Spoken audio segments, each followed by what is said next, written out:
Breakups may be messy and complicated, but sometimes they are necessary to allow you to move forward. And Ernst and Young, or EY, which is part of the big four accounting firms, has realized this bitter truth. So it is splitting up its audit and consulting business.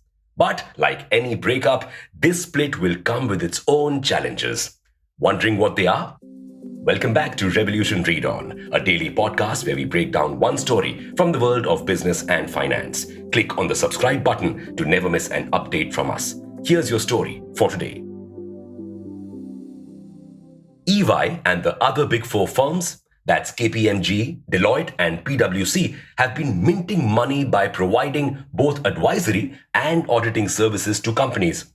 But both regulators and investors are not happy with this double role, as they feel that these companies are going easy on clients while auditing to keep their consulting business booming. And this has led to a lot of companies failing miserably and investors losing loads of money. So, for years, regulators have been trying to get these firms to break up by levying fines on them. But so far, these firms have been reluctant to change their operations. Why is EY taking this first step?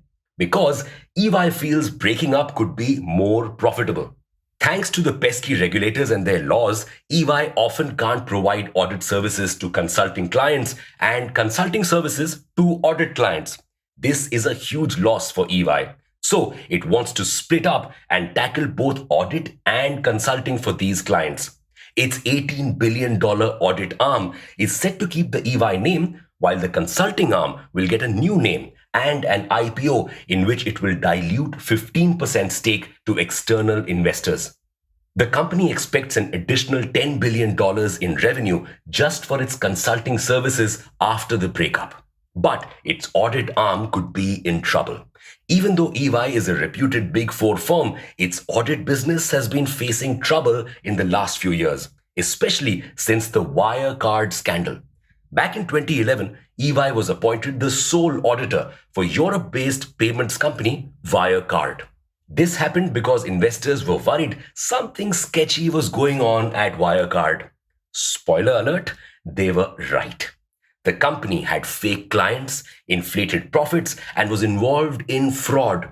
Despite EY being its auditor, the firm could not figure out for over 10 years that this fraud was going on right under its nose. And though such cases are not uncommon, EY's 10-year involvement with Wirecard soiled its good name. So, breaking up right now could be bad for the company's audit arm. Plus, auditing compliances could go against the company. Companies have to change auditors after they've served two consecutive 5-year terms. Earlier, the consulting income was enough to keep it flush with money, even when it lost auditing clients due to this rule. But now, losing clients could have a much higher financial impact. EY could also face issues over the division of its tax team, one of its chief breadwinners. Right now, it handles both audit and consulting work. Not only did the tax division generate $11.4 billion of EY's $45 billion in revenue, each tax employee generated one-fifth more revenue than the audit employees. Now, the company faces the difficult task of how to split up this profitable division. Which arm will get how many employees, who wants to work where, etc., will be supremely difficult to figure out, especially because of the terms of the split. You see, under the terms of the split, a lot of the money earned from the consulting arm's IPO will go to the auditing company, which has decided to keep the partnership structure. The partners and some employees under the consulting arm will get some stakes in EY. This presents a huge dilemma for employees. Gains from the IPO could mean an instant raise if they stay with the audit firm, but stake in the consulting firm could mean much higher payouts later.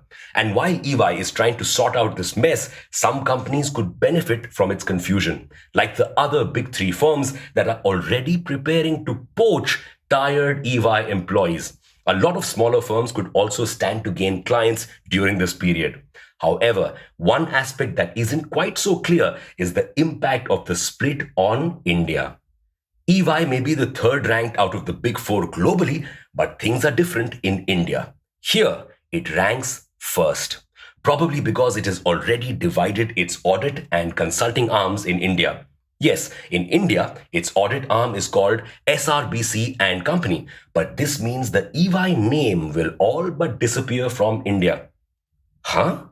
You see, foreign companies are not allowed to audit in India. So the global audit arm, which will have the EY branding, can't enter India. And the new consulting arm, which can exist in India, will not have the EY name. Whether or not this will impact EY's operations, especially its audit arm, is yet unclear. For now, the company has to get the approval of all its partners and regulators to go ahead with the split. That's expected to take over a year, and after that is when the real upheaval will begin. Whether this chaos will do good to the firm or not, we don't know yet. But EY's move will set the standard for what the other big four companies do next. So we'll have to closely wait and watch what happens.